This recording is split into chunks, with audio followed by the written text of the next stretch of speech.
کسی کو کوئی بات سمجھ آ جاتی ہے، کسی کو کوئی بات سمجھ آ جاتی ہے، چھوٹی سی بات لوگوں کو ٹریگر کر جاتی ہے۔ میں آپ کو بتاؤں میری اپنی زندگی میں ایک چھوٹی سی بات جس نے مجھے ٹریگر کیا، میرے ایک آفس کے کولیگ تھے، نئی انہوں نے داڑھی رکھی، ان کے والد صاحب تعویذ دھاگے کا کام کرتے تھے، تو وہ نئے اس طرف آئے، نماز پہلے ہی پڑھتے تھے، مجھے انہوں نے 5000 روپیہ دیا، یہ میں بات کروں 2007 کی، 2007 کی، اس زمانے میں 5000 روپیہ، آج 11 نومبر 2018 ہے۔ مجھے کہتے ہیں جی میں اب دین کی طرف آیا ہوں تو داڑھی رکھ لیے، لوگ مجھ سے مسائل پوچھیں گے، تو آپ نا مجھے کتابیں دین کے اوپر لا کے دیں کوئی، میں پڑھ لوں تاکہ مجھے مسئلے پہلے ہی پتہ ہوں۔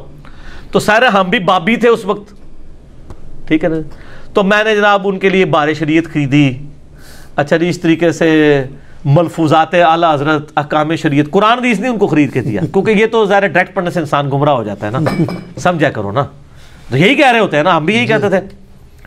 اچھا تو اس کو کتابیں میں ابھی بھی، وہ بھی میرے ساتھ ہی ریورٹ ہوا ہے نا، ابھی ہم ایک دوسرے کا بڑا مذاق اڑاتے ہیں، تو میں اس کو کہتا ہوں تم میرے لیے ہدایت کا سبب بنے ہو۔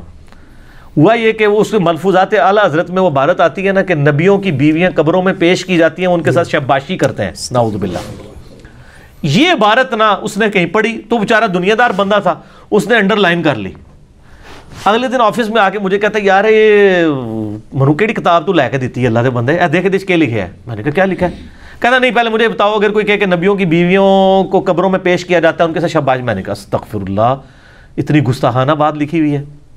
تو اس نے نا کہا یہ آپ کے اعلیٰ حضرت نے لکھی ہوئی ہے ملفوظات میں۔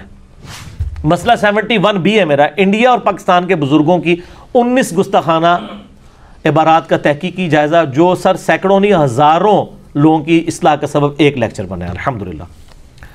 مجھے وہ کہتا ہے یہ دیکھو لکھا ہے۔ اب جب اس نے کہا نا اعلیٰ حضرت نے لکھا ہے، اب میرے لیے اعلیٰ حضرت سے اختلاف اسی طریقے سے جیسے کیسے کوئی صحابی سے کوئی اختلاف کر دے، اور میں پہلے کہہ بھی چکا ہوا تھا، تو میں نے درمیان کا میں نے کہا یار یہ مس پرنٹنگ ہوگی۔ وہ کہتا ہے یار مس پرنٹنگ کو چھوڑو، اگر یہ انہوں نے لکھا ہے تو یہ غلط ہے، کہ میں نے کہا غلط ہے، انہوں نے بھی لکھا ہے۔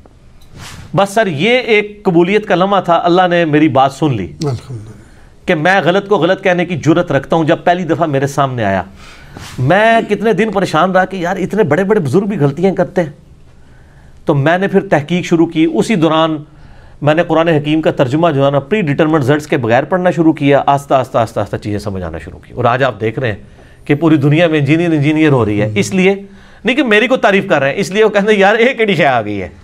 وہ جو انجینئر کا فطرہ اٹھا ہے نا، وہ اہل حدیث تو ہم سے زیادہ پریشان ہے۔ سر تہاڈی پریشانی بھی نظر آ رہی ہے، تو سر وہ ہر گلی سے جو انجینئر نکل رہا ہے وہ اس لیے نکل رہا ہے کہ ہر گلی میں ایسے لوگ موجود ہیں جن کے دماغ میں ڈرل اور ان کو بات سمجھ آ جاتی ہے۔ ایک جملہ کسی کی زندگی بدل سکتا ہے۔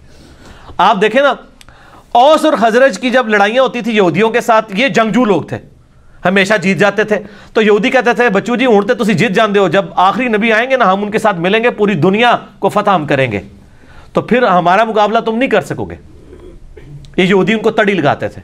قرآن میں بھی اشارتاً ذکر ہے کہ اس نبی کے آنے سے پہلے سورۃ البقرہ میں تم اس نبی کے وسیلے سے اللہ کی طرف دعائیں کیا کرتے تھے، اس حوالے سے کہ اللہ اس نبی کو جلدی جلدی بھیج، اور آج جب وہ نبی آ گیا تو تم پہلے منکر ہو گئے یہودیوں۔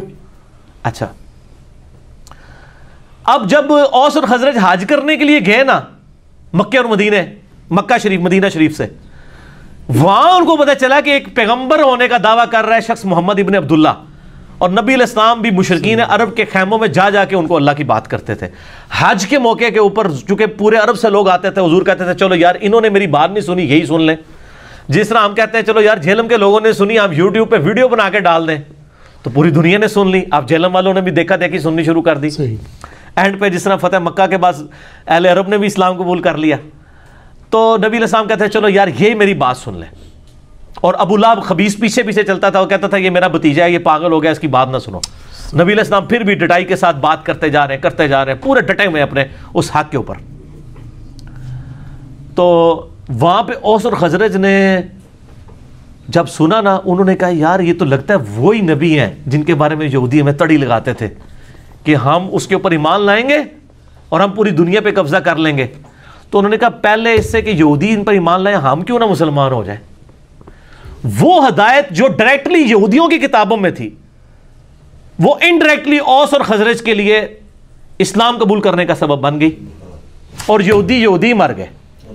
ہائے ہائے ہائے، قرآن کی تفسیر لکھنے والے ایاک نعبد و ایاک نستعین بابوں کو پکارتے مر گئے، ان کا ترجمہ پڑھ کے لوگوں نے اللہ کو پکارنا شروع کر دیا۔ یہ قسمت کی بات ہے سر۔ اوس اور خزرج نے اسلام قبول کیا اور سر رومن اور پرشین امپائر پھر ان لوگوں نے گرائی ہے۔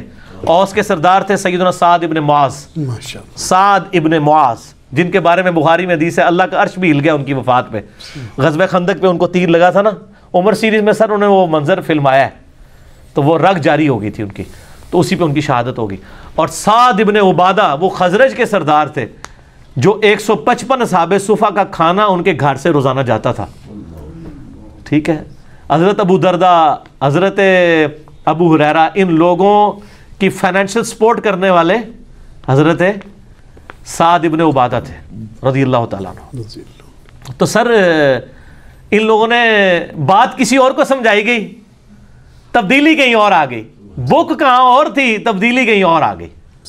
اس لیے آپ کو کہا جاتا ہے آپ سچی بات کریں تو انشاءاللہ تعالیٰ بات پھیلے گی۔